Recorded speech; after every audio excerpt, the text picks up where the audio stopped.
We are here at Algorand's Decipher. It is November 29th, 2022, and I am sitting with Kevin March of the Floating Point Group. Kevin, great to have you here. Who are you? What does the Floating Point Group do? Well, first of all, Jack, thanks for having me. In Dubai, I have the most beautiful interview room I've ever seen.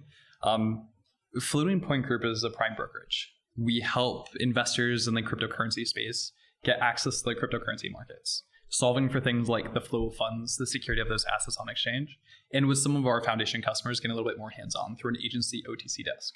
So some customers, they're fully self-service for how they do their trading. Some of the customers, they give us their goals and we help execute their trades for them. Okay, so there's a lot of sort of complex lingo. Just to break it down, prime brokerage in the TradFi world is, a retail investor would buy a Apple or buy a Microsoft, and they might use a little bit of margin, but a prime brokerage is for institutional clients who are supposed to be sophisticated, at least in some case, whether they are or not, who are levering up a little bit more than 150%, and they want to short something. They want to do, they want to sort of cross margin their assets. So what does prime brokerage look like in crypto? And then also, isn't prime brokerage a newer venture that you're going into? Isn't sort of up until this point a large part has been treasury management, right? Absolutely. So prime brokerage in a traditional sense, really to put it concisely, it more or less just means trade financing, which is either, I'm providing the financing for you to go short, I'm providing the financing for you to fix the capital allocations, or if you have capital locked up in one spot and if you need it in another spot, or just pure lending for leverage. In crypto, prime brokerage is kind of a combination of many things that are being built all together. Eventually, it'll be a one-stop shop where you can do your financing for either leverage or for shorting or just for working capital. You'll be able to do your trading and your custody. You really need all three of those things, in my opinion, to be a real prime brokerage in crypto. For us, yeah, it's a new venture. As we've expanded into this space, first we started off with the treasury management aspect of it, where our foundation customers would come to us and they would give us specific goals of, I need to generate cash to run my business, to run my foundation, so I can build out my program for funding the ecosystem. In order to do that, I need $1 million a month, or I need $3 million a month. I'm willing to sell tokens in order to do that. How do I do that safely? How do I do that without introducing unnecessary risk? How do I do that without, damaging the market and the sentiment around it? So that's where we started. We helped them with that trading. And because of that, we've built out a platform to support that trading. And we started offering that directly to hedge fund customers. That's where we get a little bit closer to prime brokerage. Yeah. And so if Jack Farley coin with Jack Farley protocol, I'm a client of yours, I want to sell 12 million tokens a year, so $1 million a month. An amateur, the wrong way to go about it would be to just put in a limit order of sell 12 million. You got to when there is liquidity and there are a lot of people buying, that's when you got to put it on the market, and it's very complicated and sophisticated. It requires constant management, and it's something that has existed for a long time in traditional finances. I think in reminiscence of a stock operator, the protagonist is employed often as doing something, a much more primitive version of that. Okay, so Kevin, now that we know who you are, I hear you're the man to talk to diagnose what happened with FTX. This scandal is, you bought Bitcoin at a certain level and now it's at a lower level. You knew there was risk, but what happened with FTX, that you thought you had money there and the money is just gone. This is a historic moment, and something of a moderate, student of the history of finance. I think this takes the cake. I mean, it's tough to find. There are things, there are parallels, but in terms of a pure analog, this is really bad. So what happened? What is your diagnosis of this space? I know there's a lot of different interpretations, but I want to hear yours. Man, that's a great question. As we're looking at FTX, I agree with you that this is a historical moment that will absolutely define the future of crypto and the service providers and the exchanges and the custodians, everything. This will define the future. As far as my view on what happened, it's hard to say when things started going wrong, but undoubtedly, at some point, the wall that existed, if it ever existed, between FTX and Alameda broke down. Alameda made a series of bad bets. Alameda made a series of poor decisions. And ultimately, the leadership team at FTX was faced with a choice. Do we let Alameda die as a result of a series of bad choices? Or do we take a short-term bet to keep it alive? And I'm sure they saw it like that, which is, hey, we could give ourselves a collateralized loan. We'll pay it back down the road. And ultimately, it'll be profitable for FTX. It'll do well by FTX's investors. It'll do well by FTX's customers. I'm sure that's how they saw it for themselves. But in reality, FTX allowed Alameda to take out a massive loan. $8 billion. $8 billion. Pretty big. That's larger than almost every balance sheet in crypto, right? It's larger than many of the balance sheets combined. So there are very few people other than in exchanges customer deposits that can give out that sort of loan, right? Yeah. So it's not that Alameda could have just gone called up Genesis and be like, hey, I need short-term working capital. Can I just borrow real quick $8 billion, right? It's too big. The amount of money that they needed was so large, they didn't have an option. Exactly. The only other option, than let Alameda go. Which was the right option, obviously. Yeah, retrospectively, hindsight's 2020. That was the right option. But yeah, there were two choices. It was either Alameda dies, or we borrow from the only pool of capital that's large enough for this, which is customer deposits at FTX. But that is completely wrong. And in TradFi, it is legal. In crypto, I don't know if it is illegal. The most egregious thing to me, Kevin, is the possibility that, and this has been hinted at by DMs from Sam Bankman-Fried in a Vox article that I'm sure you read, that the $8 billion was always at Alameda to begin with, and that it was, quote, FTX's money because it was at FTX money, but the money was actually at an Alameda balance, and that when the loan happened, they just said, okay, actually, this is Alameda's money, even though it's been at Alameda's the whole time. And then Alameda sent FTX FTT tokens a while back this summer, which those are things that are actually factual. You can see on chain. My speculation, and speculation is reached at for some reason, but it's not proven, is that the $8 billion was always at Alameda. But I would say, so you said in retrospect, borrowing the $8 billion of consumer funds was the wrong call. But wouldn't you say in principle it was the wrong call?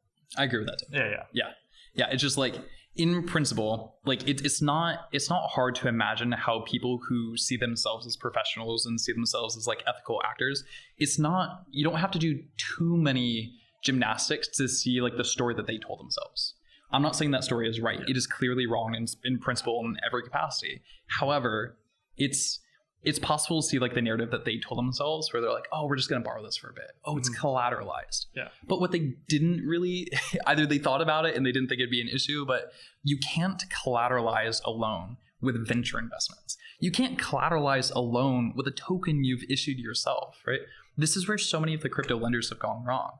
Accepting these illiquid tokens or bespoke arrangements as collateral for a loan, it always ends up in a mismatch between liquidity profiles. And that's where FTX went wrong. That's where many of the lenders have gone wrong. And ultimately, that's why we're in this situation today, right? Because Alameda posted, along with their venture investments, they posted FTT as collateral, which leaves them hyper exposed to an adversarial attack if anyone finds out that they're posting all this FTT as collateral for their leverage. Yeah, and that is a mismatch in the liquidity between assets and liabilities. That is a problem that is found at many financial crime scenes, including in TradFi. However, I think the extent of it, so for example, you have a bunch of extremely complicated and overvalued mortgage-backed securities that you portion on the thing, and that's an asset that's very hard to sell, and then your borrowings are from other banks, and banks can call that in at any time, and they did in the case of Bear Stearns and Lehman Brothers. In crypto, the liabilities were customer deposits, which were called upon very quickly, and those assets, as you say, were FTT token, FTX token, FTT, and Serum, SRM. And so I had not heard of Serum as someone who's at one, dipping my toe in crypto. I had not heard of Serum until the scandal. I've learned a lot about it since then. Had you heard of Serum, and what did you think? Because I think some of the things that I've learned about it recently are truly shocking. So Serum, I can't remember when Serum launched. Maybe it was 2020. I think it was during DeFi summer. Serum launched as at the time as received as an expansion by the FTX team. This was them taking a shot at using this new technology that was available to everyone, building upon Solana, doing something that was relatively innovative at the time. Since then, I haven't really heard of it. It seems like it's relatively stagnant. It seems like it's not doing a lot of business. So the fact that those tokens retained much value is actually really shocking. Yes. And so in October, from a balance sheet that Sam Bankman-Fried made that was seen by the Financial Times, that Serum was valued at $5 billion in October. And if I'm just doing the math, very basic math of the peak Serum prices in the summer, fall of 2021, that was valued something like $15 billion on their balance sheet. And now the market cap is well under $1 billion. So yeah, I mean, what do you think? So TradFi has to some degree learned its lesson about asset liability mismatch. Do you think that crypto will learn its lesson? I mean, there definitely was a lesson to be learned. That's definitely the case of FTX. It's hard to say. I mean, we're watching what's happening and we're learning from it. But I think as a whole, if the industry doesn't do better after this, then I don't know if there's a reason why it should exist with its current operators. And I don't mean to be stark, but how many times do you have to learn the same lesson over and over again before it's unacceptable that you haven't learned that lesson? So I think sure, the liquidity mismatch of like the time frame of liabilities versus like the time frame of the assets that you're holding, that's a big problem. I think the other aspect of it too is anyone in their right mind looking at their Serum position, if you're holding $15 billion of Serum and you try to sell it, you're not going to get $15 billion, right? And it was, I would go so far as saying it was like intentionally marked to the naive notional value for it, rather than applying the appropriate slippage discount that should have been there, which should have been dramatic, right? If you're trying to sell $15 billion worth of Serum, either you're going to be selling for a lifetime. It would take a year. Yeah, literally. It would take much more. If FTX was the all volume based on October's daily traded volume, it would literally take 300 days to sell. Part of it did not exist, right? Because it was explain the lock to unlock. So what does that mean? Like, does a token that is locked, does it exist? Is it appropriate to market at a certain value? Because some of the Serum tokens wouldn't be unlocked until 2025, 2027, right? Yeah. So I think you can mark them, but it brings I think you can show ownership of those tokens. I don't know if there's a standard for this, to be honest. This isn't something that we directly have any exposure to. Yeah. But it is you still have to apply the same aspect of it of hey, I might have this token that's worth $1 right now, but if I can't sell it until 2027, how much is it really worth? I don't know, maybe it's worth 5 cents, right?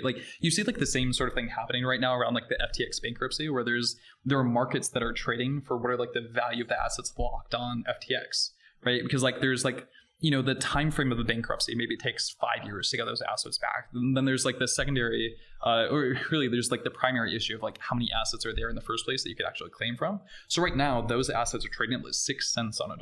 Right, there's an exchange that's been set up just for those trades. So, and sorry, is that what? Oh, if I had $1,000 on FTX, you're betting that I'll get $60 back? Yeah. Okay. Yeah. Someone is buying, someone is out there betting that you'll get slightly more than $60 back. Yeah. So they're willing to pay you $60 right now, in order for them to take that risk and take the gamble that it's more. Yeah. So in a analog in traditional finance, MF Global, a broker's exchange that went bust, I think in 2011. It ended up taking 5 years, but all of the clients got all of their money back, which is actually a great news. I have some doubts about whether FTX customers will get all their money back. But I mean, 6 cents sounds like a little low, but yeah, I mean, how do you think? I mean, because if all the assets was just in Serum and FTT, and that's pretty much a zero. I mean, yeah. So there are a lot of open questions around this, which is are you going to get back the assets that were held there, or are you going to get back the USD notional value that was struck at some snapshot? I don't know when that snapshot would be, but I think it's reasonably likely that the assets that they're sitting on that could return to customers, it's likely going to be priced into the market for those tokens, that at some point a mass amount of those tokens are going to be sold, right? Mm-hmm. For some reason, FTT still exists. Yeah. I don't know why. I don't know how, but it does. Celsius coins. Celsius. Yeah, exactly. 300 million market cap, right? Yeah, it makes no sense to me. And Serum still exists here, even though it's, I the ties to FTX make it pretty analogous, and the position that the Alameda is holding pretty much make it a part of officially a part of the FTX ecosystem. So the fact that all these things still exist, sure, they're on the balance sheet now. whatever like dollar amount that you want to apply to it now will not be the dollar amount in the future. Like in any sane market, 5 years from now, FTT will not be worth anything. Yeah. So if that's what's making up a decent amount of the balance sheet, then the question is like, what assets are there to actually get back? Well, we know as of November 10th, it was making up there was liquid, less liquid, and then illiquid. Illiquid is venture investments. It's funny, all the illiquid stuff we're talking about, that some of it's not coming until 2027. That, and again, I think it was Sam Bankman-Fried who wrote this balance sheet that was sent to the Financial Times. He called that less liquid, which seems pretty liquid. Yeah, I mean, that's the thing. Like you have tons of people who, Bitcoin, Ethereum, all these decentralized networks, and everyone's super bullish on it. They buy it, and they think it's on FTX. FTX didn't have any Bitcoin. It's crazy. I think that's the most shocking thing to me.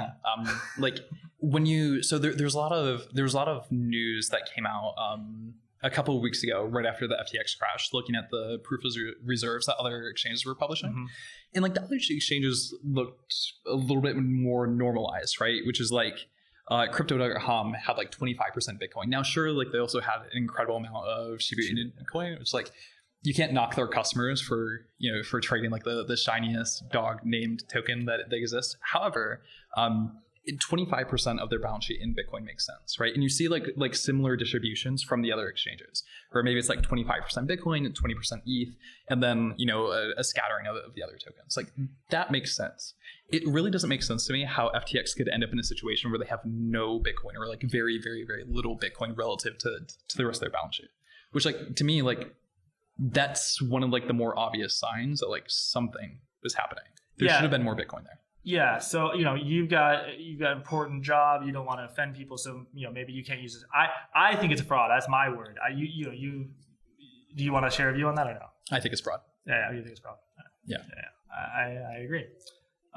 One thing. Okay, so we've got the dipping into customer funds, seg funds, total no. Number 2 is asset liability mismatch, particularly in the liquidity. The third thing, and this is something I really don't understand, and you are an expert in this, is margining. So you can buy spot Bitcoin, real Bitcoin, on FTX back in the day, but you could also do a perpetual future, which is rolled like every hour, every 8 hours. And the idea is, if I'm going long a Bitcoin future and you're going short a Bitcoin future, actually FTX could just stand in the middle, right? So there's a lot of margin. And in the note that Sam Bankman-Fried sent to his employees, which I did not like at all, it was appalling.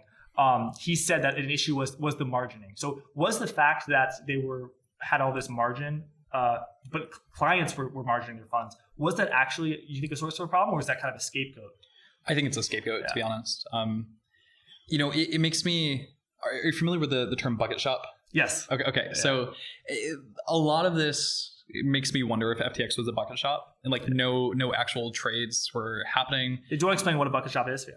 Yeah, so effectively, like when you go to a brokerage and you submit a trade and they fill you on the trade, you expect that there's someone else on the other side of that trade and that the trade actually happened. In the case of a bucket shop, the firm is just they're making a calculated guess that your trades on net are going to be unprofitable, right? So they say that the trade filled, they're just eating the exposure, and they just assume after some amount of time that you will either lose all of your assets or you'll lose some portion of them and you'll stop trading. Yeah, you're directly trading with. They are your counterparty. Like exactly. They were made illegal like after the Great Depression. Like they were very popular in the 1920s.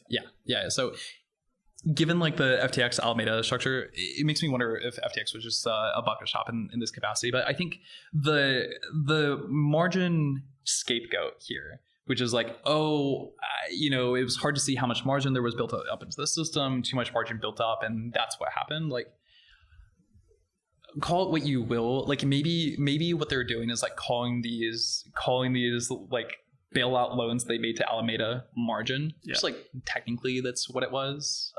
Like I think that's what they're saying. But margin to itself, not to clients. Yeah, exactly. Yeah. It's who's to like margin to self, not to clients. I think that's what really happened. But without like defining that, you could just say like, oh, too much margin built up in the system gives you an easy scapegoat because everyone's like, oh, margin trading is risky, it's dangerous.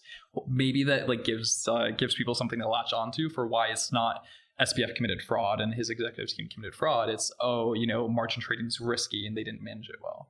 Right. Like, I think they're pushing very hard to like build up a story around mismanagement rather than like, actual like criminality of their actions. Right. Yeah. I mean, margin is used in traditional finance all the time, commodities, stocks, and it can impose a lot of volatility to clients, and clients can lose all their money, but it's not inherently a source of risk. It can increase volatility, and things can go all over the place, but it's you can't contagion cannot come from the existence of margin itself. But margin, client leverage is one thing, but lending money to yourself or lending money to another counterparty, Celsius lending money to Three Arrows Capital, Genesis lending money to Digital Currency Group, so that Digital Currency Group can, in effect, buy back their own stock. Again, this is me talking, not you. Like, those are the things that build up systemic risk, not necessarily client margin. I know Sam also was pushing this thing of cross margin, and he said, "Oh, other exchanges don't do it right. We do it right." I was listening to a podcast he did in 2021. What did he mean? What was cross margining, and do you think that was responsible for the risk? So they were really proud of this. This was when you spoke to their team, like their team used like the cross margin argument for like why they are better from like a technology perspective and from a product perspective. Effectively, the idea was that any product that you're holding, any capital that you're holding, any instruments that you're holding anywhere across the FTX ecosystem could be used for collateral to finance trading that you want to do in any other product, right? Makes sense. And arguably with sufficient technology to manage that risk, it's a great product. Most of the other exchanges have been slowly moving in this direction, right? Like Kraken Futures, for the longest time, since Kraken acquired whatever the company was before that formed like the Ledger? Futures. No, it wasn't Ledger, but Kraken Futures, their platform recently introduced like multi-currency margin, right? Which is like the first step in the direction. Instead of having like I have a Bitcoin futures position, I'm going to put collateral into specifically the wallet that funds that margin position, right? And really how it structures that you choose like a single asset to use to collateralize that position. Now you can use multiple assets. And then what it will be is you can use multiple assets in a shared wallet to fund all of your futures positions. And then is that, you can use the shared wallet to fund your futures positions, to fund your options positions, to fund like your spot trading, et cetera, right? And like slowly you get to this system where like everything that you do can net out to a single number, right? It's a good pitch. From an engineering perspective, it's very difficult to do. So from our perspective, working with FTX, like their portfolio margining system was pretty good, right? You deposit into account, and any assets that are held there could fund whatever margin trading you want to do. Like it worked relatively seamlessly from the technology perspective, which it makes me really doubt the argument of, hey, we couldn't see how much leverage there was in the system, we couldn't see all of the assets, because like honestly, like from our exposure to FTX's technology was pretty good.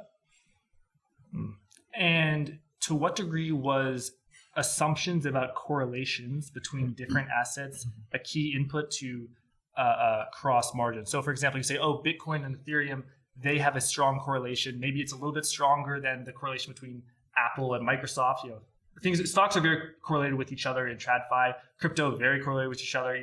Pretty much if Bitcoin's up 5%, Ethereum's probably going to be up 7%. And generally those correlations hold. They did not hold in the case of FTT and Serum, and that is one thing that Sam Bankman-Fried said that was the mistake that he made.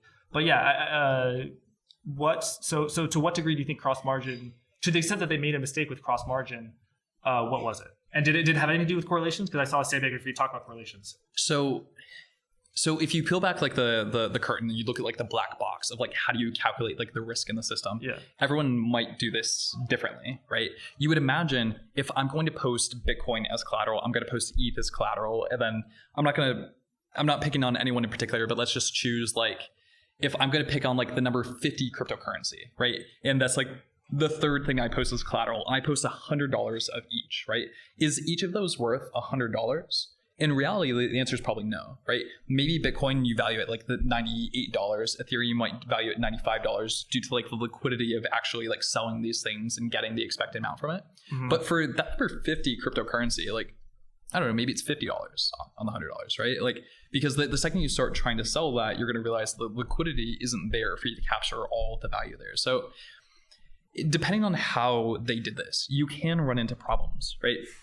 Because when you're calculating the risk of these and you're trying to hedge the risk that you have, you could go and just hedge everything against Bitcoin, right?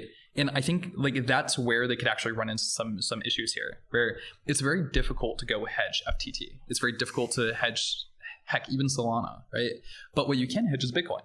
So you can say like, hey, like Solana and Bitcoin, they're like 0.95 like coefficient for correlation. Like that's correlated enough. I'm gonna hedge my Bitcoin position, and it's probably gonna normalize out where I'm hedging like my Solana position as well. But what if Bitcoin and Solana don't stay correlated in like the times of stress? Like what if there's something unique to Solana that causes the price of Solana to go down while Bitcoin stays the same? Or what if people specifically flee the Solana ecosystem by selling into Bitcoin, right? So you have like exactly opposing situations. In that case, your hedge is useless. And a spoiler alert for our audience is that that's exactly what happened in November, right? Because Solana to some degree was associated with Sam Bankman-Fried, a big holder of that, and FTX. And there's a lot of selling. And maybe it was them selling. Yeah. But here's the problem, right? That argument about like the correlation, it only matters if it's FTX themselves or through Alameda, very closely tied, if it was them themselves that had the exposure and needed to hedge their positions, right? In a normal exchange where you have the exchange facilitating the trading, facilitating like the clearing and settlement, in the case of like all the other centralized exchanges, you have a buyer and you have a seller, right? And they should directly net out, right? One for one, right? Or maybe it's like some sum of buyers, some sum of sellers, and they net out to exactly zero exposure. The exchange should not be holding that on their book unless they're a bucket shop, right? So this is why it matters that FTX was holding the exposure rather than actually matching their customers. That would explain why this like correlation aspect of it mattered. Okay, I'm trying to work my way through this. So let's say they have a Solana perps long. You can buy perpetual futures on Solana. You can short perpetual futures. And let's say I go long, you go short, and FTX nets it out. But what about if there are more buyers than sellers? Wouldn't FTX have to put some Solana on their balance sheet? Or, I mean, so only they could, but they don't have to, right? If there are more buyers than sellers, then those orders could just go unfilled, right? That's how central limit order books should work, right? Like you should have a direct matchup of the amount of buyers, the amount of sellers, and if there's a mismatch in terms of like the size and demand from one side versus the other, then that'll just affect the price. But ultimately, like theoretically, you should always reach a situation in which like the orders that have actually been filled directly match up between like the two parties. Yeah, the exchange should never actually carry that exposure. So the fact that the exchange was carrying the exposure here means that it means that the interesting instruments that FTX carried, right? FTX for a while was the most varied place to go find derivatives for like non-traditional assets. Yeah, not just Bitcoin and Ethereum, but like coins 10 through 100. Yeah, like you can buy options on them. Yeah, exactly. And if I want to go hedge like the number 50 cryptocurrency, FTX was the only place to do it. Yeah. And if FTX was on the other side of it, and if there's nowhere else to go hedge that number 50 cryptocurrency, it must mean that FTX was trying to hedge their risk by just like using the Bitcoin correlation or the Ethereum correlation or something else. Yeah. So FTX was the place of, oh my God, I want to buy a call option on Filecoin. Yeah. I'm not saying anything about Filecoin. I'm just choosing it as like, a coin that's not within the top 10. FTX was one of the only places you could get it, but there was no one who was selling that call option. Who was a seller of Filecoin? You're saying it was FTX pretty much. It must have been. Yeah. That's the only thing that makes sense, because like we have tons of demand for this, right? Like our customers, many of our customers are these like token foundations where they're like, hey, I'm sitting on $5 billion of like the number 25 cryptocurrency. Yeah. How can I hedge my exposure? Do you know how hard it is to hedge that much? They hold most of the circulating supply in some cases, right? So FTX was really interesting for that because there was some amount of liquidity for hedging these things. But I think buying puts. Yeah. So or like doing this through perps, shorting futures. Yeah. But I think it makes sense. Like it was a very defining feature of FTX, and it makes sense why they would be incentivized to do that themselves and eat that exposure themselves, rather than waiting for like both sides of the market to come to play. So let's say if people were going long Bitcoin and their collateral was stable coins, if it was a bucket shop, if FTX was a bucket shop and it was not hedged at all because it didn't have any Bitcoin, then as Bitcoin price would go down, their liabilities are in Bitcoin. So if Bitcoin price goes down, that's good for them and their collateral is stablecoins. However, to what extent was it that people are going long Bitcoin by collateralizing with more volatile tokens? I'm assuming that was probably like the dominant aspect there, Yeah. right? Because like their cross margin system that they were so proud of allowed you to put literally anything in there, right? Where like tell me how deep it goes. Like how many a coin past 100 market cap, a coin past 200? Absolutely, yeah. I don't know off the top of my head like how many tokens FTX had listed, but they had like most things listed, like most things that you can trade on the centralized exchange, they trade on FTX. Yeah, and so there are 19,000 crypto coins in total. Probably of those mainstream, what? How many? 500, 1,000? Maybe 500. Yeah, 500. Yeah. And FTX had what? Like 200, 300, 400 of them? Yeah, it had like the majority of them. Like the trading that we do and like the platform that we have, it allows for our customers to trade and like manage their cryptocurrencies across most places. And more often than not, FTX was supported as the venue, as like one of the leading venues that supports whatever that cryptocurrency is. We support like 200 cryptocurrencies. So it means like FTX's support was definitely much larger than ours. So I think it's like easy to assume that FTX supported 500 cryptocurrencies at the very least. Yeah. So let's say like I could come in with like the number 499th market cap, like a token that trades $50,000 a day and its market cap is, $10 million. And I could post that as collateral to go borrow Bitcoin. If I was like if I was one of those borrowers and I saw FTX like suffering, I wouldn't pay that back. I would just keep the Bitcoin, right? Yeah. If I had to choose between like, hey, the entire market's crashing right now, do I want to hold the number 499 token or do I want to hold Bitcoin? I'm incentivized just to hold that Bitcoin. Right. But what about if you held it as a Bitcoin future? You just sell it, or? I guess in that case, you would have to sell it. Or you could just you could just ride it out until either like that future until it was profitable or you got liquidated, right? I guess it depends, but in FTX's case, I'm assuming there were a lot of liquidations that you had to do in which they liquidated someone's position in their portfolio, and what FTX got when they did that liquidation is they got $1 million of the number 499 cryptocurrency, and suddenly they're sitting on like 20% of the market cap of something. Yeah, Trump lose. Yeah. There we go. Okay, so I want to ask you about yield. Yield was a key feature of the bull market in 2020 and 2021. Not only can you buy Bitcoin and it goes up, or buy Ethereum it goes up, buy Algorand and it goes up, but you can stake these things and earn yield through something called securities lending, and you could get yields of 10%, 20%. And there were things in the middle of 2021. I'll just name something. I don't think it exists anymore. Wonderland.money that promised 70,000% APR, like annualized yield. Of course, you were being paid in a token that was rapidly inflating, so the value of this was going way down. But how central to crypto's current issues do you think the hunt for unsustainable yield was? And also, I know you're a defendant of yield that has legitimate use cases, but do you think that some of it went too far? What are your thoughts? I definitely think some of it went too far. Because you ended up with these investors where it was very common to like have a conversation about yield and for people to roll their eyes at measly 3-digit yields. I'm talking about like literally 500%, and people are like, it's not enough. It's not enough. Yeah, it's crazy, right? So like table stakes was 4-digit APY. How does that 1,000% APR? How does that ever get? A high yield bond gets 9%. So how can you get 9,000%? Where does that yield come from?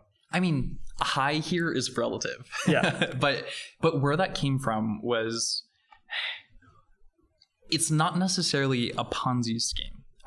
That's not what I'm saying about these systems. Like, I don't think they were ever created intentionally to be a Ponzi scheme, but they were heavily dependent on similar economics, in which one person pays in to buy the token hoping that it goes up, and someone else has been heavily incentivized for that token, has a chance to sell and capture that 5,000% APY. But what happened is that it was a competition between all these projects that were popping up, right? Where if you want to get users, if you want to get investors to contribute to like your liquidity pool, you had to offer competitive rates in the market, which meant that every single project in existence, if you wanted to get users, you had to create this like hyperinflationary system, which meant that eventually someone's going to have to hold the bag of all those tokens. In some cases, it was like the big investors that backed it. In some cases, like the investors got out and they dumped on like the retail investors that were buying in. In some cases, it was like the project itself that ended up with all these tokens. So you ended up with this ecosystem where there were so many projects that were sitting on quote unquote hundreds of millions of dollars of their own token, but in reality, like maybe it's like $1 million of their token due to like the liquidity discount that you have to apply. That makes sense. In many of those projects for users of FTX, where they were depositing their token and using that as collateral to go borrow, right, to go take on like leveraged positions, and that's half. I don't want to say that's half the reason, but that's definitely part of the reason here, right? When FTX went under, there were a great deal of blockchain startups, whether they're like DeFi projects or they're like metaverse projects, etc., where it came out that they were holding all of their treasury on FTX. And in some cases, it was required by FTX. Oh, we'll invest in your thing, but you have to hold the money on FTX. Yeah, exactly. So like they encouraged the behavior. Like they wanted all these tokens on there because you can write it as part of your balance sheet. You can give it like full value on your balance sheet. So you can like, hey, look at this customer account that has $300 million in it. You can go show that to investors. You can raise more money, and this continues. Tom Brady gets involved. One thing leads to another. Yeah. There's some guy named Larry during the Super Bowl telling you not to do this. Definitely don't do this. And I'm never wrong. Yeah, he's never wrong. Yeah. So basically, it was a 2,000% yield. You get that by the protocol issuing its own tokens and paying you in tokens that it creates essentially from nothing. But the reason that those tokens did not go down in value, and in some cases went up in value as you were getting 2,000% yield, it's just more people were flooding into the space. Yeah. And then as soon as the inflow stopped, it all stopped. Yeah. But for a while, you could ride that wave of inflow. Like the inflow was hundreds of billions of dollars. I mean, actually, the inflow was trillions of dollars, right? That's a lot of money to ride in. So it allowed these schemes of 5,000%, 2,000% APY to continue for much longer than they should have been. Yes, and then they invested in each other's, so it's kind of like a squared where it's, one will lend out money, it will invest in all these other high yield protocols, lever it up, and then that's how you get 70,000%, which and the audience should know that I'm not joking when I say 70,000%. Yeah. What's the highest yield you ever saw? I saw 70,000%. You ever seen anything higher than that? Yeah, so I can't remember what it was, but we spent a lot of time like diving into these projects, seeing like, is any of this real? Like, is the technology real? Is the technology interesting? I mean, the technology is fundamentally game changing. How people use it is perhaps not the best for the overall ecosystem. Like these 70,000 yields don't make sense. But one of the projects that we're looking into, I remember it had a dashboard where it showed like the APY that you could get for each product. And it only went up to 99,999. And 5 of their products had topped it out. So literally more than 1,000,000%. Yeah, no, more than 100,000%. Oh, 100,000. Okay, yeah, sorry. Yeah, so some of the products they had on there had something over 100,000% APY, and then some of them were pretty sad, and they're only in like the 50,000 range. Yeah. Wow. Okay, so that you could say, there could be someone in 2021 who says, "Oh my God, Kevin, Jack, those 1,000% yields, that's irresponsible. I'm only getting 20%. I'm only getting 30%. In retrospect, it actually seems like though the quote responsible 20%, 30% yields, everyone knows that 1,000% sounds ridiculous. 99,000%, totally ridiculous. But really, if you look at the downfall of a lot of centralized crypto players that are have already declared bankruptcy this year, but like Celsius, a lot of it, or Anchor Protocol, Terra Luna, a lot of it was 20%. Because 20% sounds like it could be real, right? Whereas 1,000%, everyone knows that's fake, but 20% could be real. So what about these 10%, 20%, 30% programs that brought in a lot of institutional players, big money? So yeah, Terra Luna, Celsius, and then we'll go down the line. But what about the lower yields? I mean, they were effectively hedge funds. Yeah. Right. Like when you think about 20% yields for a savings account, that's ridiculous. For a hedge fund, it's like, that's reasonable, right? Yeah. They were hedge funds, right? And they would do venture investments. They would do some lending to institutional customers, right? Like Celsius and Three Arrows Capital, we all know the story. They would, in some cases, like they would deploy miners and like they would buy mining rigs, and like getting back to like the issue with like the liquidity profile stuff. Like, hey, like if the market's going down, you need to liquidate a ton of miners. Like those are no longer the value, right? They're used, like there's no longer demand for it because mining is no longer profitable. But they would deploy this like multi-asset, multi-strategy approach to generating their yields. And when it was working, it worked great, right? They get to keep, I don't know, like maybe they were doing like some like double digit returns. They pay out to their customers something like 9 to 15%, and everyone's happy. But what happens when you've guaranteed 9 to 15% and it turns into a bear market? You can't get those high like double digit yields that we're getting before. You have big problems, right? And many of the groups didn't roll back from those promises, right? I mean, BlockFi that just declared bankruptcy, like to their credit, they did roll those back. Yeah. And they got much more conservative with the yields that they were guaranteeing to their customers. It's a shame that they got tied up in this FTX mess, but most of the groups didn't roll those back. Like Anchor Protocol was 20% until the day that it shut down. Celsius did the same approach. They didn't back off. Yeah, credit to places like Circle and many others that have lowered their yields in some cases, I think, to zero. But like that's an honest representation of where yields are. And so why is it that yields are higher during a bull market and lower during a bear market? I mean, the question is, where does yield come from? Yeah. In most cases, yield should not come from generating a new token and handing it out to someone, because you're just instantly going to sell that so you can recognize your P&L. In most cases, like in the bull market, like yield is coming from people wanting to get leverage to go longer in the bull market, or maybe they want to borrow on assets they don't want to sell. Either it's because they don't want to exit like their Bitcoin position because they're doing well, and they want to like keep that exposure, or maybe it's that they don't want to recognize like the cap gains, like they don't want to create like a taxable event, so they want to borrow. Right. That way, like just in case like the market goes back down, that way you take equal losses to your gains and your cap gains are zero, right? Right. So sorry. So this is yield on stable coins. So I understand in a bull market, everyone wants to borrow stable coins, aka digital dollars. Yeah. And use that to get levered long risk assets, Bitcoin, Ethereum, all the way down the list. Yeah. And then in a bear market, everyone wants to deposit money on stable coins because that's the safe stuff. No one wants to borrow money to invest in an asset that's going down.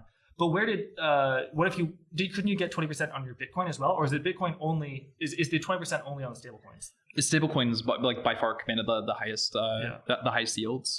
There was a while in which like you could go out and you could lend USD, just like pure USD to one of these lenders. You could command like 125, 150% collateral in like Bitcoin or something. Yeah. And you can still expect to make like 15 to 20% on your stable coins. So you're saying there was a time when 15 to 20% yields, if managed risk properly and you're paying attention to your positions, or you have people working for you, you're not going to the beach, and you got to focus on the stuff. Yeah. But there were credible counterparties who could pay you back, who would pay you 15%, and they could collateralize at 150 with Bitcoin.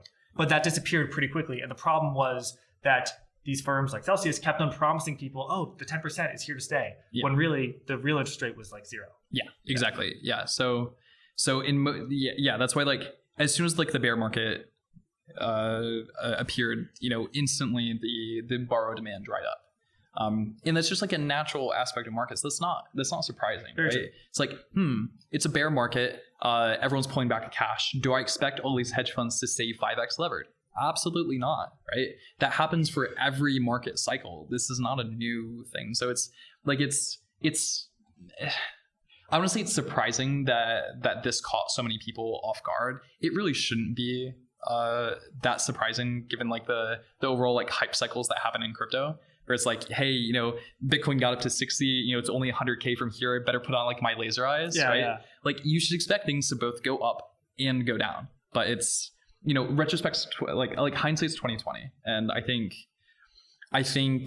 many people were caught off guard like once those yields disappeared, and they try to prop things up anyway. So despite everything we just talked about, I believe you remain constructive about the future of yield generation. Why and how? Why are you still constructive about it? And in what way do you imagine like a responsible yield generation? And the corollary, what are things that are ultimate no-nos that if you do, you ultimately will lose all your money? So let's start with that last one.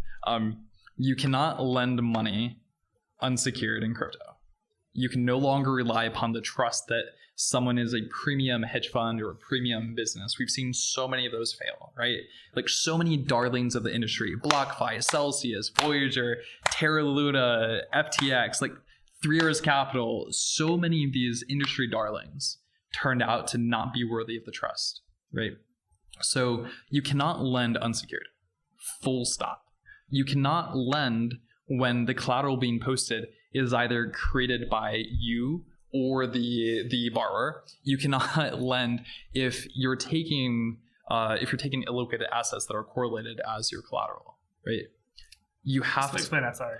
This is the same thing that we're just talking about, like with like the FTX situation, right? If I am lending to someone and they post collateral in something that's very illiquid, I should assume that collateral is not worth what they gave me, right? So a haircut. Yeah, you have to apply the haircut because let's assume like I lend to someone and my normal collateralization rate is 125%. For like US dollars, maybe it's 150% for Bitcoin, and then they want to post Filecoin. Again, nothing against Filecoin. It is the first thing that pops to mind, right? If Filecoin is traded less, like if there's less volume, if it's much more liquid than Bitcoin, then maybe I should require like 300% collateral to accept Filecoin as a collateral for that loan. That's just a small question. I mean, I imagine illiquidity becomes a bigger problem the larger the dollar amount, and you deal with institutional players. Yes. So as someone who, you might buy $100 of Bitcoin, you might sell $200 of Ethereum. Like it's pretty similar to like Apple stock, where it's bid 146 off, ask 146 and 1 penny. How big does it have to get before these things start to get, oh wow, like really the market's not as large and liquid as I thought? I mean, so in like institutional terms, like $1 million, and $1 million is not a lot in institutional trading, but $1 million of one of the smaller coins can start to get you like multiple percentage points wide spreads from like OTC desks. And most of the time, like that amount of liquidity isn't immediately available on the exchanges. Like FPG, our first business in this Floating treasury Point Group. Floating Point Group. Our first business in this treasury management was to help foundations slowly and carefully sell tokens that are hard to sell. Like that is our primary business. We are the best in the world at doing that. And I can say for a fact that it would be terrifying trying to liquidate $10 million of one of these tokens, right? If I'm holding that risk on my book and I have to sell this, I better strap in for like 5 days of exposure at like the fastest I can possibly trade those tokens, unless I'm fine with like absolutely decimating the market. But of course, the more you decimate the market, the less likely it is that you're going to get the money back from the collateral that's been posted in the first place. So you have to be careful. So as a lender, if you're allowing someone to post something that's illiquid as collateral, you have to be willing to accept like the timing risk in the market, because there's no way to just like instantly turn that back to cash. Right, and especially what if the spot quoted price of the asset falls the sharply. definitely not security. The definitely not security falls sharply, where it was 70 and now it's 50. Would that trigger a forced liquidation if it falls below a certain value? It would trigger a forced liquidation, and the problem is like the market's already going down. Like exactly. Like crypto is very momentum driven. Like there's not like a concept of like mean reversion in crypto, right? Like if you're looking at Apple stock, and some huge seller sells like 5% of all Apple stock, it's going to cause the price to depreciate, and the next day it's going to bounce back up to like some mean, because there's always some multiple you can apply to Apple's EBITDA to like understand like Apple's probably worth this much per share right now, right? That doesn't exist in crypto, right? Like you're basing your decisions on the value of crypto based on like what everyone else is basing their decisions on. So it's like it's crowdsourced sentiment to decide like the price of most of the cryptocurrencies. So there are a few of them that aren't the case, but for the vast majority of them, like that's the aspect to it. So if everyone starts selling, it means that it's more likely for more people to sell rather than to buy. Yeah. Right. So it's a cascading problem where eventually like this like $10 million exposure that you might have as a lender to some token that someone posted as collateral, like it's a systemic risk. So your haircut has to be huge. It has to be huge for the more liquid tokens. Yeah, it has to be huge, or you have to apply like a max amount of exposure that you're willing to take, which that's probably like the better approach. Okay. Yeah. So I'm still very bullish on this, and now more than ever, it's important for lenders in the space to be constructive as they're thinking about these things, to be careful, be technology driven, right? So this is something that we're very interested in, and more than ever, we're having counterparties come to us saying, "Hey, I'm uncomfortable with borrowing from the groups that I've been borrowing from. How can I set this up to be safer?" And the answer is like, you have to be better about the collateral that you're taking, and all of your risk management has to be 100% automated, right? You can't have someone sit in the middle making a decision of, maybe I shouldn't sell now, or hey, like, or have a phone call and say, oh, hey, Kevin, come on, I invested in your fund, do me a favor. Exactly. Like these relationship backpats that are happening between like the lenders and borrowers are systemic risks too. Yeah. Right. So like you have to automate those out where it's impossible for you to make that mistake, because no matter how ethical you are, like how careful you are, if you have a human in the decision making aspect of the risk management, like at some point something will happen that you didn't expect, and that human will have to make a decision. And at that point, it's a coin flip whether or not they make the right decision or the wrong one. Earlier, you mentioned you're having counterparties come to you and saying, hey, we don't feel comfortable borrowing from parties. Did you mean borrowing or you mean lending? Both. Okay. Both. It's just like all the exposure that they have. So I understand if I lend to someone who ends up going bankrupt, that's a huge risk, obviously. But what's the risk of me borrowing money from someone? What's the risk there? So if these firms are doing it right, then I'm posting more money than I'm borrowing. So like I still have counterparty exposure. Like if I'm borrowing from you, I'm giving you more money than I'm borrowing. That's a good point. Yeah. So then it's like, okay, like I'm effectively trusting this lender to custody all of my Bitcoin that I posted as collateral. Mm-hmm. So there's still a lot of risk there. It's on both sides of the equation. Yeah. So in this, when you're posting Bitcoin to borrow stable coins, often borrowing money, it often is borrowing stable coins to buy risk assets or non-stables, Bitcoin, it goes down the list.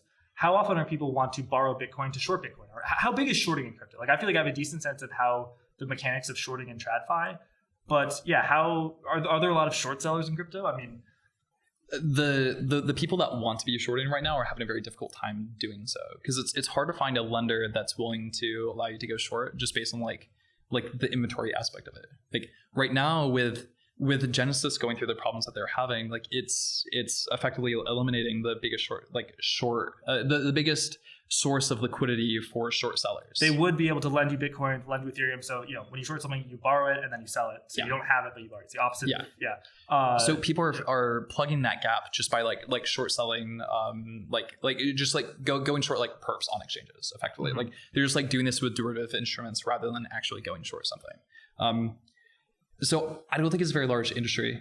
There's a lot of demand for it. It's just operationally extremely challenging. Like you have to have like obscure random inventory that people want to go short. You have to be able to facilitate like the selling of it to actually like enable like the full like life cycle of the short. And many of these things have the liquidity profile that makes it difficult to build up that short, because in order to do the short, you have to lend it and then you have to sell it. Well, if it's very difficult to sell, then you'll never get into the short in the first place. So in most cases, it's easier just to use derivatives to hedge your position rather than actually going short in crypto. Oh, that makes sense. Kevin, it's been a pleasure getting the chance to interview you. Anything else you want to talk about? Anything else on your mind? Thank you so much for having me here at the Algorand conference in Decipher, I believe they're calling it, but it's been a great conversation. I'm glad that we're talking about these sorts of topics. Like I think it's more important than ever that both sides of the equation, right? Like the buy side participants, the sell side participants, that they're thinking about how to do this more safely, how to utilize technology to make it safer in the overall ecosystem, how to mobilize the policy that we need in order to make this safer, right? So my one request is anyone listening to this that's involved in either side of the equation, either building out the technology that's necessary to facilitate this sort of transparency and accountability to make borrowing, lending, and just like generally trading in crypto safer, or anyone who's working on the policy side of the equation in order to give us clarity on what sort of happens in a situation like FTX, like keep going. You guys are fighting the good fight, and I appreciate you. And it's kind of up to us to make things better. Yeah. Final question for you, Kevin. So a crypto podcast I listen to, they say you should use centralized exchanges like a bathroom, a public toilet. You go in there, you do your business, and then you go out. You take it. So you go in there, you buy your Bitcoin, and then you put Bitcoin on cold storage. So you don't store assets on centralized exchanges. And we've seen the risk of storing that in the case of FTX. Do you agree with that? Do you think that storing assets on centralized exchanges is a risk that doesn't really serve a purpose? There's no benefit? In most cases, yes. Some of our customers are market makers. Mm-hmm. In that case, like you have in order to have like a limit order, you have to like have the assets sitting on the exchange in order to do so. So for a very small portion of the overall ecosystem, then yes, it makes sense to hold your assets on the exchange. However, if you're not a market maker, if you're not an arbitrager, then what reason do you have to keep your assets there, right? It's easier, right? Mm-hmm. If I want to if I want to sell one of my positions, it's easier if I don't have to like call my custodian and go through like their process for getting assets out. Like most of the custodians are pretty hard to go through withdrawals. Like Coinbase custody, like some of these folks, I don't know if it's specifically Coinbase custody, but like many of the custodians, like you'll have to like do literally a video call in order to like authorize them to send those assets. So I think some people have just gotten like a little bit operationally lazy. But yes, I definitely agree. You should use it like a bathroom. We do. We have an automated system that effectively, as like if we're selling for a customer, if we're buying for a customer, whatever side it is, like we'll either like send cash and withdraw tokens, or we'll send tokens and withdraw cash on like a certain automated frequency from the exchanges. Like that part is fully automated for us. That's one of the first things that we automated with our platform. And I think that's how everyone should work in this, because otherwise like you end up with unexpected exposure to the exchanges. And FTX shown us like you can't really count on anything being as you expected. Like you always have to be ready for like the black swan moment in crypto. Yes. Kevin, where can people find you? Are you on Twitter? And where can people find out more about Floating Point Group? I'm on Twitter. Floating Point Group is on Twitter and LinkedIn. We're pretty active on both. So on Twitter, I'm CryptoKev42, and Floating Point Group is FPG Crypto. Wonderful. Kevin, thanks so much. Absolutely. Thanks for having me. My pleasure. Great. Thank you.